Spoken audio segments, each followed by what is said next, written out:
प्रिय विद्यार्थियों, आज मैं आप लोगों को कक्षा 10 गणित त्रिकोणमिति के अंतर्गत प्रश्नावली 8.4 के प्रश्न संख्या 2 को बताऊंगा। देखिए, इससे कि पहले कि जो हमने 2 वीडियो आप लोगों को दिया हूँ, उसमें हमने आप लोगों को किसी भी त्रिकोणमितीय अनुपात को किसी अन्य त्रिकोणमितीय अनुपात में कैसे चेंज किया जाता है या कैसे बदला जाता है, इसका ज्ञान मैं आप लोगों को करा चुका हूँ। आज पुनः उसी विषय पर आधारित प्रश्न आज भी हम लोगों को समझना है। तो देखिए, प्रश्न क्या है कि सेक ए क्या कह रहा है, सेक ए के पदों में कोण ए के सभी त्रिकोणमितीय अनुपात ज्ञात कीजिए। यहाँ कोण ए के सभी त्रिकोणमितीय अनुपात ज्ञात कीजिए। तो यहाँ थोड़ा ये समझना कि कोण ए क्या है। यहाँ कोण ए से मतलब ये है कि जैसे साइन हो या कास या टैन या कोसेक या सेक या काट, उसके साथ हमें टाइटल ए रखनी है। अर्थात कहने का भाव क्या है इस प्रश्न के कि साइन ए को सेक ए के पदों में व्यक्त करो, कास ए को सेक ए के पदों में व्यक्त करो, टैन ए को सेक ए के पदों में व्यक्त करो, कोसेक ए को सेक ए के पदों में व्यक्त करो। सेक ए तो स्वयं है ही, उसको हम छोड़ देंगे, और अंतिम क्या होगा, काट ए को सेक ए के पदों में लिखो। तो ये 5 त्रिकोणमितीय अनुपातों को हमें सेक ए के पदों में आज व्यक्त करना है। तो हम लोग कैसे करेंगे, जो पूर्व में हमने आप लोगों को सर्वसमीका हमने बताया था, और उस पर हमने पक्षांतर करके सर्वसमीकाओं में पदों को साइन ए को कास के पदों में, कास को साइन के पदों में, टैन को सेक के पदों में, सेक को टैन के पदों में, कोसेक को काट के पदों में और काट को कोसेक के पदों में बदलना, जो हमने आप लोगों को बताया था पूर्व में या सूत्र में जो लिखवाया है। यदि उसका आप लोगों को यदि उस बात का ध्यान होगा तो ये प्रश्न आप लोगों को बड़ी सरलता से समझ में आ जाएगा। तो देखिए, पहला त्रिकोणमितीय अनुपात हमारे यहाँ क्या बनेगा, साइन ए। बोलो, पहला त्रिकोणमितीय अनुपात क्या होता है, साइन ए।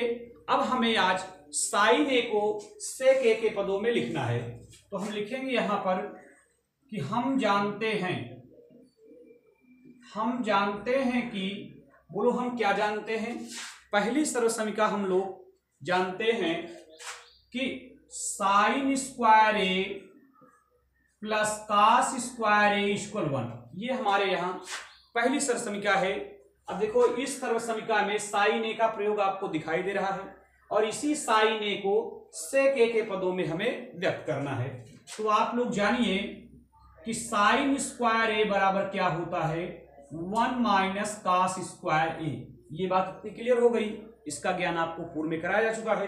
अब अगर हम साइन ए बराबर चाहें तो क्या होगा, तो साइन ए बराबर होगा plus minus √1 minus cos square A. Clear बात हो गई, ये मैं आपको पूर्व में बता चुका हूं। अब ये साइन ए बराबर तो हो गया, लेकिन अभी जो साइन ए बराबर हुआ है वो कास के पदों में हुआ है, जबकि साइन ए को सेक ए के पदों में व्यक्त करना है। तो अगर हम साइन ए बराबर पुनः अगर जानना चाहें तो साइन ए बराबर प्लस माइनस अंडर चिन्ह में 1 माइनस, अब हमारे बच्चे जानते हैं, मैंने कल आप लोगों को 6 व्युत्क्रम संबंध लिखवाए थे कल के वीडियो में। तो ये जो कास स्क्वायर ए लिखा है, इसको हम व्युत्क्रम के रूप में लिख देंगे। तो जो ये कास स्क्वायर ए है, इसे हम 1 सेक स्क्वायर ए लिख सकते हैं। चूंकि हम जानते हैं कास ए का उल्टा क्या होता है, सेक होता है। कास का उल्टा सेक होता है। तो अगर कास ए का अगर कोई व्युत्क्रम पूछे तो 1 सेक आपको बताना चाहिए। 1 सेक ए, तो चूंकि कास पर स्क्वायर लगा इसलिए सेक पर स्क्वायर लग जाएगा। तो अब इस पर हम क्रिया कर लेते हैं। साइन ए बराबर प्लस माइनस √, अब हम देखें 1 से गुणा जब इसमें करेंगे तो ये सेक स्क्वायर ए -1 हो जाएगा बटा पूरे में सेक स्क्वायर ए। अब आप ध्यान दें कि साइन ए बराबर प्लस माइनस अंडर रूट ए, देखिए जो सेक स्क्वायर ए -1 है इसमें कोई परिवर्तन नहीं होगा, बट जो बटे में सेक स्क्वायर लिखा है इसका वर्गमूल हो जाएगा सेक ए, तो हम ऐसे इसको लिख सकते हैं। तो आप देख लीजिए कि साइन ए बराबर जो हमने लिख दिया या प्राप्त कर लिया उसमें जो त्रिकोणमितीय अनुपात आ रहा है अंश या हर में वो सेक ए के रूप में आ रहा है। तो साइन ए बराबर plus minus under root sec square A -1 whole upon sec A. तो इस प्रकार से ये साइन ए बराबर प्राप्त हो गया। अब इसी तरह हमें और 4 त्रिकोणमितीय अनुपात बच रहे हैं साइन के अतिरिक्त, जिन्हें हमें सेक ए में व्यक्त करना है। तो हम सभी देख लेंगे इस वीडियो में। तो देखिए हमने साइन ए को चेंज कर दिया। अब हम अगला है कास ए को हम सेक ए के पदों में कैसे लिखेंगे, तो आप जानिए कि कास ए बराबर क्या होता है 1 अपान सेक ए। ये बहुत ही सिंपल बात है, जो कल मैंने व्युत्क्रम संबंध बताया था वही लिख दिया गया। कास ए बराबर क्या होता है 1 अपान सेक ए। तो 2 पार्ट आपका हल हो गया। अब तीसरा होता है टैन ए। अब टैन ए को हमें सेक ए के पदों में लिखना है। तो आप लोग जानते हैं कि हम लिख सकते हैं कि हम जानते हैं कि सेक स्क्वायर ए माइनस टैन स्क्वायर ए इक्वल 1। ये सर्व समीकरण मैं आपको पूर्व में बता चुका हूं।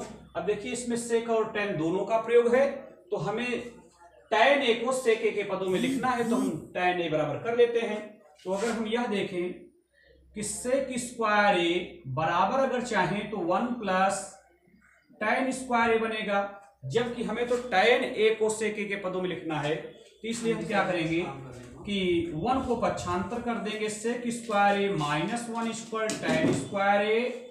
तो अब हमको तो केवल टैन ए बराबर चाहिए, चूंकि हमको तो टैन ए को सेक ए के पदों में लिखना है, तो इसलिए हम टैन ए बराबर करेंगे। तो इस पर से जब भूत हटेगा तो यहाँ प्लस माइनस रूट चिन्ह में सेक स्क्वायर ए -1 इक्वल क्या हो जाएगा टैन ए। अब देख लीजिए आप कि आपका जो टैन ए था वो किस रूप में चेंज हो गया, सेक के पदों में चेंज हो गया। तो टैन ए बराबर सेक स्क्वायर ए -1। तो हमने साइन को सेक के पदों में चेंज कर दिया, कास को सेक के पदों में चेंज कर दिया, तथा टैन ए को सेक ए के पदों में चेंज कर दिया।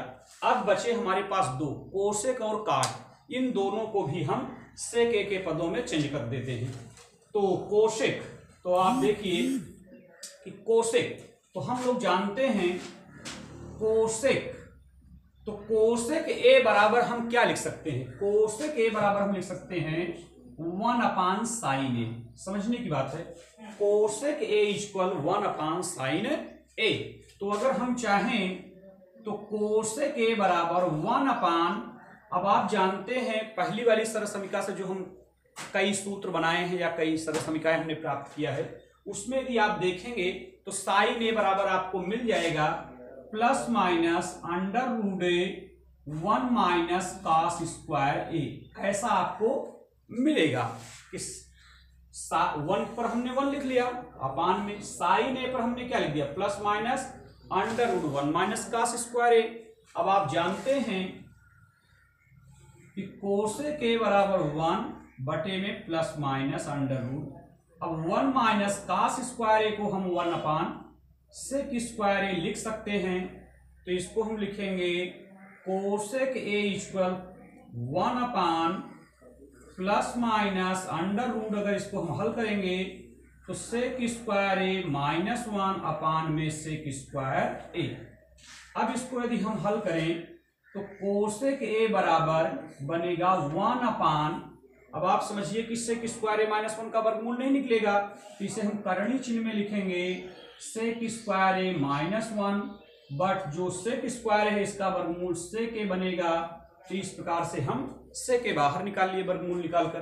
तो हम लिख सकते हैं कोसेक ए बराबर, ये सेक ए हमारा 1 के पास जाएगा तो सेक ए ऊपर जाएगा और अपान में अंडर रूट चिन्ह में सेक स्क्वायर ए -1। तो आप देख लीजिए कोसेक ए बराबर जो बातें हमने प्राप्त किया उसमें चाहे अंश हो चाहे हर हो, तो अंश में चाहे हो चाहे हर में हो, जो त्रिकोणमितीय अनुपात प्रयुक्त हुआ है वो सेक के रूप में प्रयुक्त हुआ है, सेक ए के रूप में। तो देख लीजिए कोसेक हमारा सेक के रूप में चेंज हो गया। अब केवल एक लास्ट बच रहा है, कौन सा? काट वाला। तो काट को भी हमें सेक के पदों में लिखना है। तो आप जानते हैं कि चलो, तो देखिए अंतिम एक बच रहा है हमारा काट ए। तो काट ए को हम सेक के पदों में कैसे लिखेंगे? तो आप लोगों को हमने कल इसी से व्युत्क्रम संबंध बता दिया था। काट ए बराबर हम लिख सकते हैं 1/tan ए। काट ए बराबर हम क्या लिखेंगे? 1/tan ए। अब देखिए आप 1/, अब अभी आप tan ए बराबर जानते होंगे कि plus minus √a sec square A -1, ऐसी सरसमिका होती है। कैसे? इस बात को tan ए पर हमने plus minus √ sec square A -1 कहां से प्राप्त कर लिया? तो अभी भी मैंने एक सरसमिका आपको दिखाया था और 2 दिन से मैं यही बातें आप लोगों को बता रहा हूं कि आप जान रहे हैं कि सेक स्क्वायर ए -tan स्क्वायर ए = 1। तो अगर हम देखें कि सेक स्क्वायर ए अगर हम 1 पक्षांतर करें तो -1 इक्वल हो जाएगा tan स्क्वायर ए। तो अगर इस पर से हम भूत हटाएंगे तो यहाँ plus minus √a sec square A -1 equal क्या हो जाएगा? tan ए। तो बोलिए हम tan ए पर इतना तो हम आसानी से लिख सकते हैं ना। तो हमने tan ए पर ये लिख दिया और tan ए पर जो हमने लिख दिया वो उसमें जो त्रिकोणमितीय अनुपात आ रहा है उससे के रूप में आ रहा है। तो देखिए काट ए बराबर मैंने 1/tan ए लिख दिया। इसके बाद हमने 1 पर 1 लिखा, फिर बटे पर बटे, फिर tan ए पर ये चूंकि सर्वसमिका होती है tan ए बराबर plus minus √ sec square A -1, तो मैं लिख दिया। तो हमारा काट ए किसके रूप में चेंज हो गया? सेक के पदों में चेंज हो गया। तो इस प्रकार से प्रिय बच्चों मैंने आप लोगों को प्रश्न संख्या 2 में दी गई समस्याओं का हल मैंने आप लोगों को बताया।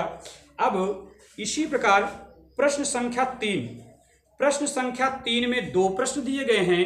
इन दोनों प्रश्नों को भी आप लोग सरलता से कर सकते हैं, फिर भी हम आप लोगों को बताने चल रहा हूं। तो आइए देखिए अब प्रश्न संख्या 3 में 2 प्रश्न हैं। लिखा है कि निम्न के मान ज्ञात कीजिए। तो प्रश्न संख्या 3 में जो 2 प्रश्न दिए गए हैं ये चतुर्थांश पर आधारित त्रिकोणमिति में जो आप लोगों को हमने लगभग 2, 3, 4 वीडियो के पहले जो वीडियो हमने बनाया था उसमें आप लोगों को त्रिकोणमिति के अंतर्गत हमने एक चतुर्थांश पढ़ाया था, उसी पर आधारित ये प्रश्न हैं और उन्हीं की मदद से ये प्रश्न हल हो जाएंगे। तो जिसमें से पहला प्रश्न है साइन स्क्वायर 63 अंश प्लस साइन स्क्वायर 27 अंश अपान में कास स्क्वायर 17 अंश प्लस कास स्क्वायर 73 अंश। तो आप देखें कि हमने बताया था कि इन दोनों में देखिए लगे हुए अंशों का जोड़ क्या 90 अंश हो रहा है क्या? तो 63 और 27 का जोड़ 90 बन जाएगा, क्योंकि 7, 3, 10, 6, 2, 8, 1, 9। तो हम करेंगे क्या कि इन दोनों में से किसी एक का मान निकाल लेंगे 90 डिग्री में से थीटा को घटाकर। थीटा का मतलब कोई अंश घटाकर हम इन दोनों में से किसी एक का मान निकाल लेंगे। तो देखिए अगर हम देखें, अगर हम साइन स्क्वायर 63 अंश को ज्यों का त्यों उतार लें प्लस साइन स्क्वायर ये जो 27 अंश लिखा हुआ है इसका हम मान निकाल देते हैं 90 अंश माइनस 63 अंश। आप समझिए अगर मैं 90 अंश में से 63 अंश अगर घटा दूं तो 27 अंश आपका आंसर आ जाएगा। तो इस वाले को हमने इस प्रकार से व्यक्त कर दिया। अब आप देखें नीचे भी आप वही बात देख सकते हैं कि 73 और 17 का जोड़ 90 बन जाएगा। तो जब 73 और 17 का जोड़ 90 बन रहा है तो हम इन दोनों में से किसी एक का मान निकालेंगे 90 डिग्री में से थीटा को घटाकर। तो अगर हम पहले का ही मान निकालना चाहें कास स्क्वायर जो 17 अंश लिखा हुआ है इसके लिए हम 90 अंश में से 73 अंश माइनस कर देंगे तो हमारा 17 अंश आ जाएगा। प्लस करके अब हम इस वाले को जो कहते हैं उतार लेंगे कास स्क्वायर 73 अंश। अब आप लोग गौर करिए, जिनको हमने चेंज किया है या चेंज करना हम जिनको चाह रहे हैं उस पर तो कार्य करना है, शेष को जो कहते हैं उतार लेना है। तो ये जो साइन स्क्वायर 63 अंश है ये आप जो कहते हैं उतार लेंगे प्लस। अब आप देखिए 90, मैंने कहा था कि अगर 90 रहेगा, 90 में से अगर कोई चीज घटी या जुड़ी हुई है या 270 में से कोई चीज जुड़ी या घटी है, कोई अंश या थीटा, तो लगा हुआ त्रिकोणमितीय अनुपात आपको चेंज करना होगा। तो यहाँ 90 है इसलिए साइन किस में चेंज होगा? कास में। तो हम लिखेंगे इसके लिए कास स्क्वायर, चूंकि साइन स्क्वायर है तो कास स्क्वायर होगा, क्यूब होता तो क्यूब होता। तो कास स्क्वायर कितना 63 अंश। मैंने बताया था जो 90 में से घटता है जुड़ता है वही आंसर आता है। 63 घटा है तो यहाँ 63 आ जाएगा। और 90 माइनस थीटा हमने बताया था पहले चतुर्थांश में आता है, और पहले चतुर्थांश में आल प्लस हमने बताया था, इसलिए इसका जो आंसर आएगा वो कास स्क्वायर 63 अंश आएगा। इसी तरह आप नीचे भी देख लीजिए, अगर ये 90 है तो लगा हुआ त्रिकोणमितीय अनुपात चेंज हो जाएगा, तो अगर कास है तो ये साइन में चेंज होगा, तो साइन स्क्वायर कितना 73 अंश, जो घटेगा जुड़ेगा वही आंसर आता है, मैंने बता दिया। तो साइन स्क्वायर 73 अंश है, और ये 90 डिग्री माइनस थीटा पहले चतुर्थांश में उसी की तरह आ रहा है, इसलिए ये आल प्लस में रहेगा, इसलिए धनात्मक आएगा। प्लस दूसरा वाला हमें ज्यों का त्यों उतार लेना है, कास स्क्वायर 73 अंश। अब मैंने आप लोगों को जब त्रिकोणमिति के अंतर्गत जो 3 प्रमुख समीकरण हमने बताया था, उसमें जब हमने थीटा का प्रयोग किया था तो उस समय मैंने आप लोगों को बताया था कि दोनों थीटा के स्थान पर कभी कभी अंश भी प्रयुक्त हो जाते हैं, तब भी उसका मान 1 होता है। जैसे आप एक मोटे तौर पर अगर इस 63 को और इस 63 को अगर हम थीटा पढ़ें तो हम क्या पढ़ेंगे, पढ़ लीजिए, sin square theta plus cos square theta equal क्या होता है 1 होता है ना। तो थीटा के स्थान पर आज 63 है, तो इसलिए इसका भी मान 1 होगा। तो हम बराबर क्या लिख सकते हैं 1, चूंकि सरसमीका बन गई। इसी तरह आप नीचे देखिए, अगर हम दोनों 73 पर थीटा का अगर उच्चारण करें तो sin square theta plus cos square theta पढ़ा जाएगा। तो sin square theta plus cos square theta equal क्या होता है 1 होता है, तो अर्थात इसका भी मान 1 हो जाएगा। तो अगर 1 के बटे में 1 है तो उसका मान क्या आएगा 1, तो इस वाले प्रश्न का मान जो होगा वो 1 होगा। इसी तरह से आप सेकंड वाला पार्ट भी आप अपने से भी कर सकते हैं, फिर भी आप समझिए। देखिए यहां साइन 25 लिखा है, फिर कास 65 लिखा है, देख रहे हैं ना आप। तो यहां 65-25 का अगर हम जोड़ करें तो 90 बन रहा है। तो इन दो में से हम किसी एक का मान निकालने चल रहे हैं। तो आइए हम देखिए, मान लीजिए हम साइन 25 को ज्यों का त्यों लिख ही लें, तो इन कास। अब अगर हमें 65 का निकालना है तो हम 90 में से 25 कम कर देंगे। जब 90 में से 25 कम करेंगे तो 65 आ जाएगा ना, तो मान निकल आया। फिर इसी तरह से प्लस, अगर मैं कास 25 को ज्यों का त्यों ऊपर उतार लूं और इंटू साइन 65 का मान निकालूं, तो sine into 90 degree minus 25 degree. अगर हम 90 अंश में से 25 अंश घटा दे तो 65 अंश आ जाएगा। तो आप समझिए, ये जो पहला वाला साइन 25 अंश है इसे ज्यों का त्यों हम उतार लेते हैं, फिर इंटू। अब आप देख लीजिए कि 90 डिग्री माइनस थीटा प्रथम चतुर्थांश में इसकी गणना होती है, और प्रथम चतुर्थांश में गणना होने के कारण इसका मान धनात्मक आएगा। किंतु मैंने बताया था कि 90 या 270 में से अगर घटेगा तो लगा हुआ त्रिकोणमितीय अनुपात चेंज होगा। तो अगर 90 है तो कास किस में चेंज होगा, साइन में चेंज होगा। तो साइन कितना 25, चूंकि मैंने बताया था कि 90 या 180 या 270 या 360 में से जो घटता है आंसर के रूप में वही आता है।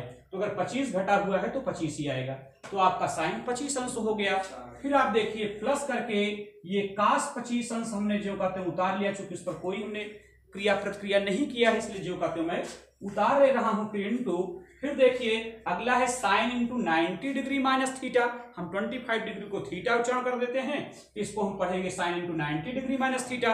अब इसकी गणना प्रथम चतुर्थांश में होती है, और प्रथम चतुर्थांश में होने के कारण इसका मान सदैव धनात्मक आएगा। तो धनात्मक रहेगा, कोई दिक्कत नहीं है। इसके बाद मैंने बताया था कि 90 में से घटेगा या जुड़ेगा, 270 में से घटे या जुड़ेगा तो लगा हुआ त्रिकोणमितीय अनुपात चेंज हो जाएगा। तो अगर ये साइन है तो किसमें चेंज होगा, कास में। कौन किसमें चेंज होगा ये बात मैं आप लोगों को पूर्व में बता दिया हूं। तो अगर 90 है तो साइन चेंज होगा कास में, तो कास कितना, जो 90 में से घटा रहता है जुड़ा रहता है वही आंसर आता है। या 90 या 180 या 270 या 360 में जो घटता है जुड़ता है वही आंसर आता है। तो 25 घटा है तो 25 आंसर आ जाएगा इसका। तो ये कास 25 डिग्री हो गया। अब आप समझिए यहाँ sin 25 degree into sin 25 degree. जैसे अगर हम आपको ए का अगर ए से गुणा करने को कहे तो आप ए स्क्वायर बताते हैं ना, उसी तरह से अगर हम साइन 25 का साइन 25 में गुणा करेंगे तो ये बनेगा साइन स्क्वायर 25 अंश। अब देखिए प्लस, ऐसे अगर हम आपको कास 25 और कास 25 का गुणा करने के लिए कहे तो कास स्क्वायर आप 25 अंश बोलेंगे। अब आप देखिए दोनों, चाहे ये साइन हो चाहे वो कास हो, दोनों पर 2 2 घात का प्रयोग है और बीच में प्लस का प्रयोग है, साथ ही साथ दोनों में टाइटल समान लगी हुई है।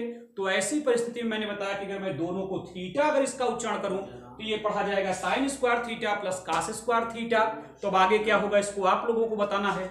तो बोलिए sign square theta plus cos square theta इसका क्या होता है 1 होता है ना, तो इसके स्थान पर हम 1 लिख सकते हैं ना, तो यहां हम बराबर क्या लिख देंगे, तो इसका भी उत्तर या मान कितना आएगा 1 आएगा। तो इस प्रकार आज की इस वीडियो में मैंने आप लोगों को प्रश्नावली 8.4 के प्रश्न संख्या 2 और प्रश्न संख्या 3 में दिए गए प्रश्नों का हल मैंने आज आप लोगों को बताया। तो प्यारे बच्चों, आप लोग इस वीडियो को प्रतिदिन डेली आप देखते रहें, कॉपी बना लीजिए, उसमें आप इसको लिखते चलिए, और जो बातें न समझ में आए एक बार से अधिक भी आप इसको देखते रहें। आज की वीडियो में बस इतना ही।